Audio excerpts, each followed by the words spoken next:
கடந்த காலத்தில் ஒழித்து கட்டப்பட்டிருந்த மன்னர் ஆட்சியை மீண்டும் தமிழகத்தில் அறிமுகப்படுத்தி இருக்கிறது திமுக என எதிர்க்கட்சி தலைவர் எடப்பாடி கே பழனிசாமி விமர்சனம். இந்த மன்னர் ஆட்சிக்கு முடிவு கட்டும் தேர்தலாக 2026 தேர்தல் அமைய வேண்டும். குடும்ப ஆட்சியை ஒழித்தால்தான் ஏழைகள் வாழ முடியும் என எதிர்க்கட்சி தலைவர் திட்டவட்டம். விரட்டி அடிப்பதற்கு மக்கள் போராடி மன்னர் ஆட்சியை ஒழிச்சோம், குடும்ப ஆட்சியை ஒழிச்சோம். இப்படி இருக்கின்ற இந்த நேரத்தில் மீண்டும் தமிழகத்தில் ஒரு மன்னர் ஆட்சி ஏற்படுவதற்கும் குடும்ப ஆட்சி வருவதற்கும் துணை நிற்கக்கூடாது. அது நாட்டிற்கு தேவையில்லை என்றுதான் அதை அகற்றினோம்.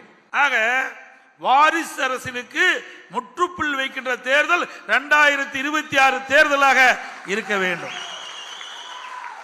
மன்னர் ஆட்சிக்கு முடிவு கட்டுகின்ற தேர்தல், குடும்ப ஆட்சிக்கு முடிவு கட்டுகின்ற தேர்தல் வருகின்ற 2026 தேர்தல்.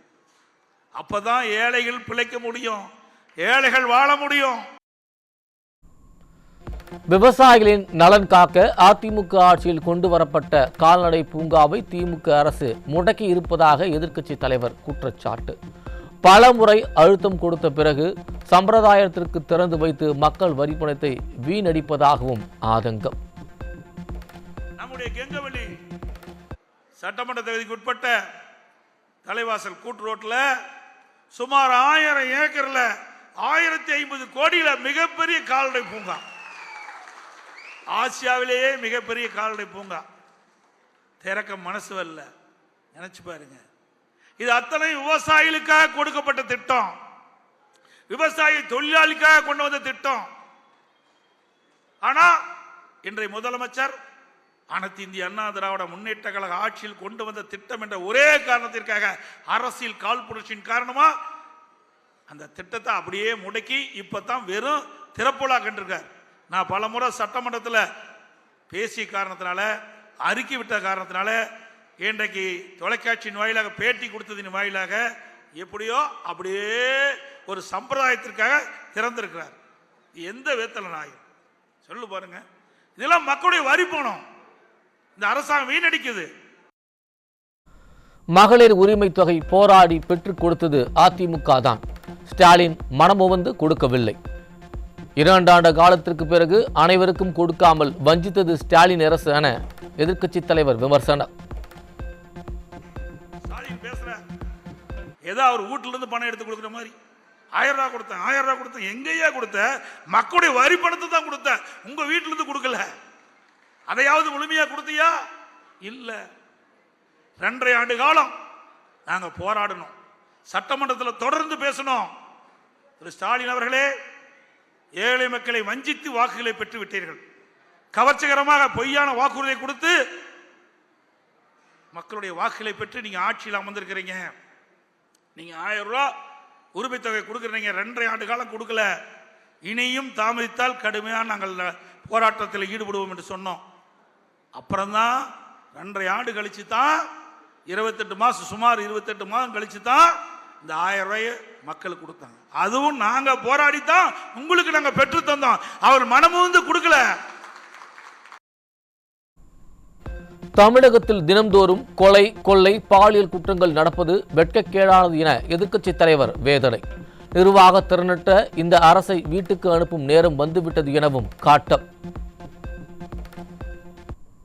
தினந்தோறும் கொலை, கொள்ளை, திருட்டு, வழிப்பறிவு, சிறுமி முதல் முதியோர் வரை கற்பழிக்கிறாங்க. ஐயா, அசிங்கமா இருக்குது, கேட்கறதுக்கே கேவலமா இருக்குது.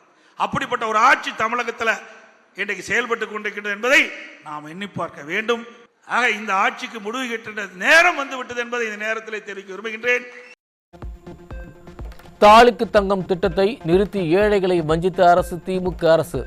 எங்கள் மீதுள்ள கோபத்தை ஏழைகளின் மீது காட்டுவது ஏன் என ஸ்டாலின் அரசுக்கு எதிர்க்கட்சி தலைவர் கேள்வி. தாலிக்கு தங்கம் திட்டம் இன்னைக்கு ஒரு பவுன் 60,000 ரூபாய்க்கு விற்கிது. 60,000 64,000 நினைக்கிறேன், 64,000 ரூபாய்க்கு விற்கிது ஒரு பவுன் தாலிக்கு தங்கம். இங்க வந்திருக்கீங்க எல்லாமே ஏழை குடும்பத்தை சேர்ந்த பெண்கள். உங்க குடும்பத்தில் திருமணம் ஆகின்ற பொழுது 25,000 50,000 திருமண உதவி திட்டம், ஒரு பவுன். அப்படிப்பட்ட ஒரு சிறப்பான ஆட்சியை கொடுத்த அரசாங்கம் அதிமுக அரசாங்கம். அதையும் நீ நிறுத்திட்டிய. ஏழைகளுக்கு கொடுப்பதை கூட நிறுத்திய அரசாங்கம் திமுக அரசாங்கம். அவர்கள் என்னப்பா பாவம் செஞ்சாங்க? எங்க மேல இருக்கிற கோபத்தை அவர்கள் மேல காட்டாத. சேலம் மாவட்டம் ஆத்தூரில் திமுக, பாமக, அமமுக, காங்கிரஸ் உள்ளிட்ட மாற்றுக் கட்சியை சேர்ந்த 2000க்கும் மேற்பட்டோர் அதிமுகவில் இணைந்தனர். அதிமுக பொதுச் செயலாளர் எடப்பாடி கே பழனிசாமி முன்னிலையில் தங்களை அதிமுகவில் இணைத்துக் கொண்டனர்.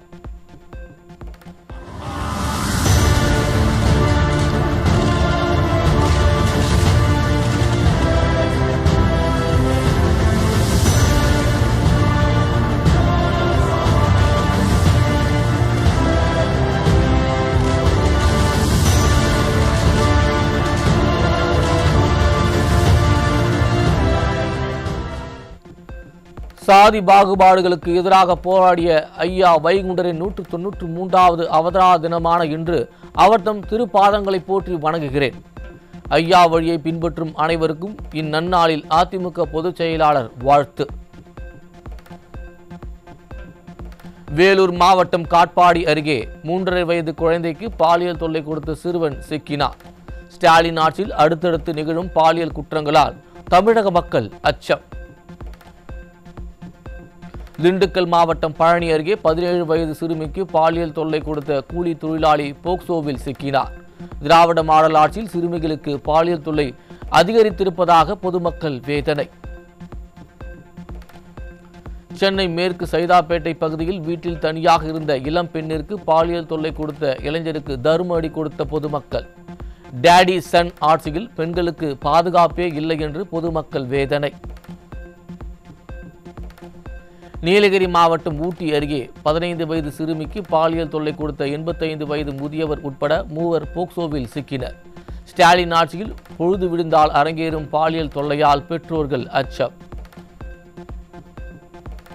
சென்னை புளியந்தோப்பில் 16 வயது சிறுமி பாலியல் வன்கொடுமை செய்யப்பட்டு கர்ப்பமான அவலம். சிறுமிகளுக்கு எதிரான குற்றங்கள் அதிகரிப்பதை கண்டுகொள்ளாத ஸ்டாலின் அரசுக்கு விரைவில் பாடம் புகட்டுவோம் என பெற்றோர்கள் ஆதங்கம். வேலூர் மாவட்டம் காட்பாடி அருகே இளம்பெண் குளிப்பதை ரகசியமாக பார்த்ததோடு ஆபாசமாக பேசிய ஆசாமி மீது வழக்கு பதிவு. அப்பா என அபத்தமாக பிரச்சாரம் செய்பவர் நாள்தோறும் பெண்களுக்கு எதிராக நடக்கும் குற்றங்களை தடுக்க எப்போது நடவடிக்கை எடுப்பார் என மக்கள் கேள்வி.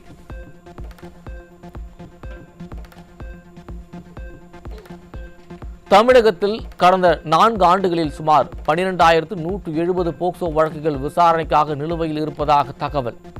போக்சோ வழக்குகளில் 1 ஆண்டுக்குள் தீர்ப்பு வழங்கப்பட வேண்டும். ஆனால் ஸ்டாலின் மாடல் ஆட்சியில் புலன் விசாரணை மெத்தன போக்கோடு நடைபெறுவதால் வழக்குகள் தேக்கமடைவதாக குற்றச்சாட்டு எழுந்துள்ளது.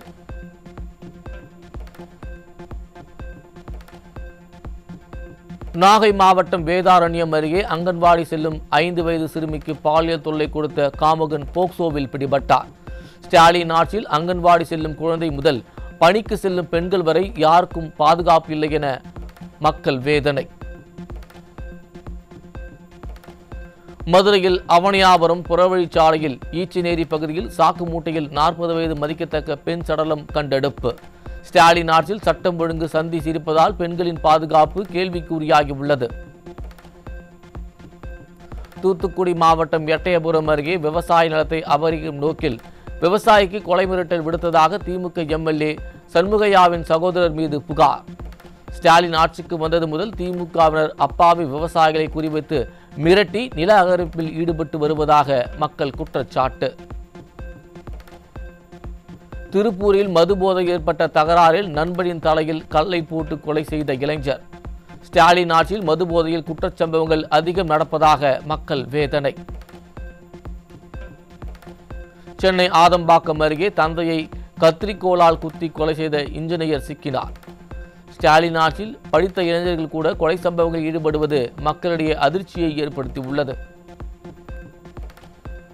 திருப்பத்தூரில் மர்ம நபரால் கழுத்தறுத்து கடுமையாக தாக்கப்பட்ட இளைஞர் சிகிச்சை பலனின்றி உயிரிழந்தார்.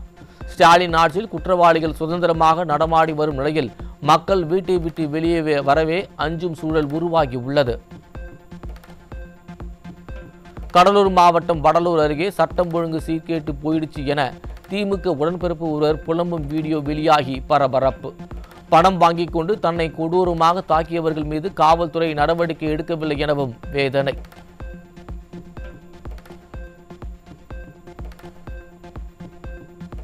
காஞ்சிபுரம் அருகே இளைஞர்களையும் பள்ளி மாணவர்களையும் குறிவைத்து கஞ்சா விற்பனையில் ஈடுபட்ட இளைஞர் சிக்கினார்.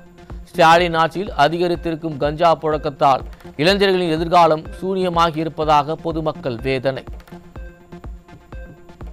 சேலம் மாவட்டம் சங்ககிரி புதிய பேருந்து நிலையம் அருகே சாக்கு மூட்டையில் கடத்தப்பட்ட 22 கிலோ கஞ்சா சிக்கியது.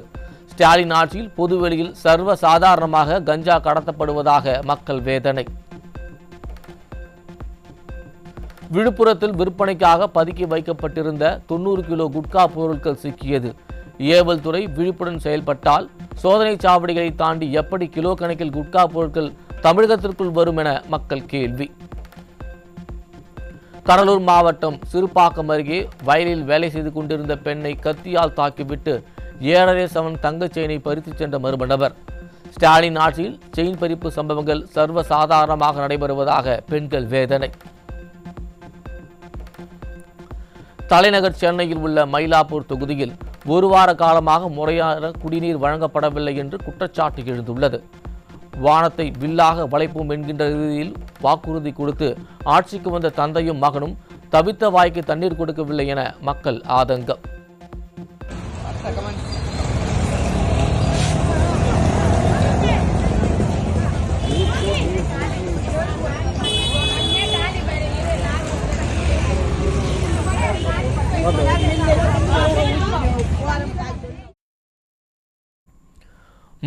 மாடல் என தம்பட்டம் அடிக்கும் ஸ்டாலின் ஆட்சியில் தலைநகர் சென்னையில் சுத்தமான குடிநீர் கிடைக்காமல் ஏழை எளிய மக்கள் கடும் அவதி.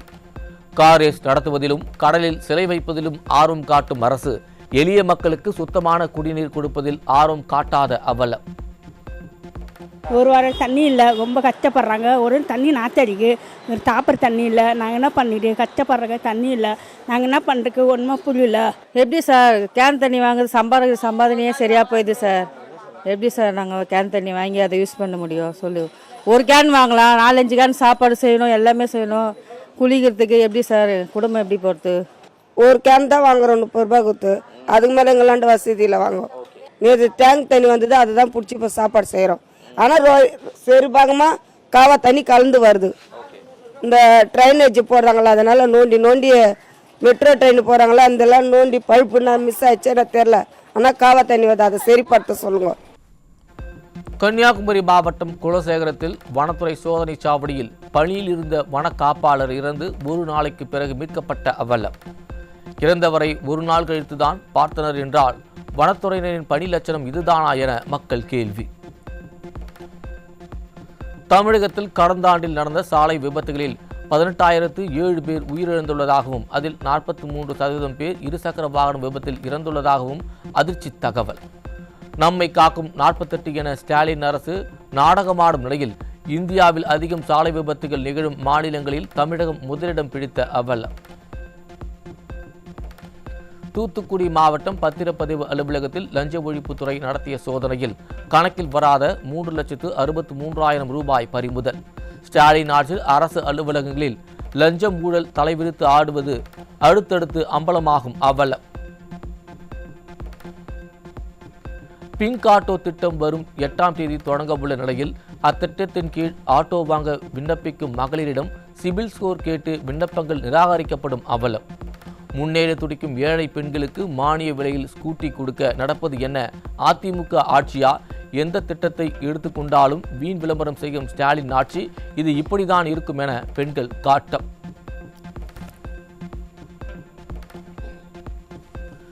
சென்னை மாநகராட்சியில் பணியாற்றி வரும் ஒப்பந்த ஊழியர்கள் ஆளுங்கட்சியினர் மற்றும் அதிகாரிகளின் வீடுகளில் தனிப்பட்ட பணிகளில் ஈடுபடுத்தப்படுவதாக குற்றச்சாட்டு. பெரும்பாலான தொழிலாளர்கள் அதிகாரிகளின் வீடுகளுக்கு சென்று விடுவதால் தூய்மை பணிகளை செய்ய ஆள் இல்லாமல் சிங்கார சென்னையில் துர்நாற்றம் வீசும் அவலம்.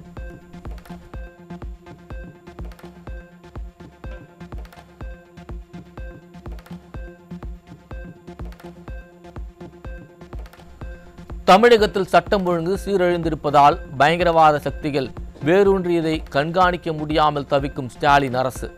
பயங்கரவாத அமைப்புகளின் ஆதரவாளர்கள் பெருகி வரும் நிலையில் சிறப்பு புலனாய்வு பிரிவை தொடங்க முடிவெடுத்திருப்பதாக தகவல். அம்மா மருந்துகளுக்கு முதல்வர் மருந்தகம் என ஸ்டிக்கர் ஒட்டிவிட்டு அவற்றை கண்காணிக்க மருத்துவத்துறை அதிகாரிகளுக்கு பதிலாக கூட்டுறவுத்துறையை பயன்படுத்தும் ஸ்டாலின் அரசு சுகாதாரத்துறை செய்ய வேண்டிய வேலையை கூட்டுறவுத்துறை எப்படி செய்ய முடியும்? கூட்டுறவுத்துறைக்கும் மருத்துவங்களுக்கும் என்ன தொடர்பு? இப்படி குழப்பங்களை உருவாக்குவதுதான் திராவிட மாடலா என மக்கள் கேள்வி.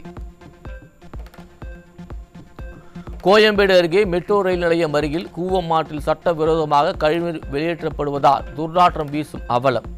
டேடி அன்சன் அரசு மழைநீர் வடிகால் பணி சிங்கார சென்னை என மக்கள் வரிப்பணத்தை கூவத்தில் கரைத்திருப்பதாக மக்கள் விமர்சனம். சென்னை OMR சாலையில் போக்குவரத்து நெரிசலை குறைக்க உருவாக்கப்பட்ட 2 U வடிவ மேம்பாலங்கள் பயன்படாமல் பாழாகிவிட்ட அவலம். முறையான திட்டமிடலின்றி குறுகிய 2 வழித்தடங்களுடன் மேம்பாலம் கட்டப்பட்டதால் போக்குவரத்து நெரிசல் குறையவில்லை என மக்கள் வேதனை. வரும் மார்ச் 19ஆம் தேதி சென்னை மருத்துவக் கல்லூரி இயக்க அலுவலகத்தில் தர்ணா போராட்டத்தில் ஈடுபட உள்ளதாக அரசு மருத்துவர்கள் அறிவித்துள்ளனர். கொரோனா பேரிடரில் உயிரிழந்த அரசு மருத்துவர்களுக்கு திமுக அரசு எந்த ஒரு நிவாரணமும் வழங்கவில்லை எனவும், சம்பள உயர்வு, பதவி உயர்வு போன்ற முக்கிய கோரிக்கைகளை நிறைவேற்றவில்லை எனவும் மருத்துவர்கள் குற்றச்சாட்டு. பருவமழை தொடங்குவதற்கு முன்பாக சென்னை தீநகரில் உள்ள மழைநீர் வடிகால் வாய்களை சீரமைக்க 12 கோடி ரூபாய் பேக்கேஜ் அறிவித்திருக்கும் திராவிட மாடல் மாநகராட்சி 4000 கோடி ரூபாய் செலவு செய்து வடியாத மழைநீர் 12 கோடி ரூபாய் செலவில் வடிந்து விடுமா என கேள்வி எழுப்பும் மக்கள், மழைநீர் வடிகால் என்கின்ற பெயரில் திராவிட மாடல் கூட்டம் ஆண்டுதோறும் கமிஷன் அடிப்பதாக குற்றச்சாட்டு. ஓலா எலக்ட்ரிக் மொபிலிட்டி நிறுவனம் கடந்த ஆண்டு 500 தொழிலாளர்களை பணிநீக்கம் செய்த நிலையில் இந்த ஆண்டு 1000க்கும் மேற்பட்ட ஊழியர்களை பணிநீக்கம் செய்ய திட்டமிட்டுள்ளது. விற்பனையில் ஏற்பட்ட இழப்புகளை சரிக்கட்டும் நடவடிக்கையாக இந்த பணிநீக்கம் நடைபெற உள்ளதாக தகவல். மைனாரிட்டி பாஜக ஆட்சியில் இந்தியா உற்பத்தி துறையில் கடந்த 14 மாதங்களில் இல்லாத வீழ்ச்சியை சந்தித்துள்ளது. 10இல் 1 நிறுவனம் பணியாளர்களை நீக்குவதாகவும் 6% நிறுவனங்கள் உற்பத்தியை குறைக்கும் நடவடிக்கையில் இருப்பதாகவும் ஆய்வில் தெரிய வந்துள்ளது. மத்திய மருந்து கட்டுப்பாட்டு வாரியம் நடத்திய சோதனையில் 145 வகையான மருந்துகள் தரமற்றவையாக இருப்பது கண்டறியப்பட்டுள்ளது. கடந்த ஜனவரியில் மட்டும் கிருமி நாசினிகள், சர்க்கரை நோய் மருந்துகள், வைட்டமின் குறைபாடு தொடர்பான மருந்துகள் உள்ளிட்ட பல்வேறு பிரிவுகளில் 145 மருந்துகள் தரமற்றவையாக இருப்பது உறுதி செய்யப்பட்டது. ரஷ்ய தாக்குதலை நிறுத்தினால்தான் போர் நிறுத்த பேச்சுவார்த்தை மேற்கொள்ள முடியும் என்று உக்ரைன் அதிபர் ஜெலன்ஸ்கி திட்டவட்டம். பிரிட்டனில் நடைபெற்ற ஐரோப்பிய நாடுகளின் மாநாட்டில் 1 மாத போர் நிறுத்தம் மேற்கொள்வதற்கான செயல் திட்டம் பரிந்துரைக்கப்பட்ட நிலையில் நிபந்தனை விதித்த உக்ரைன் அதிபர்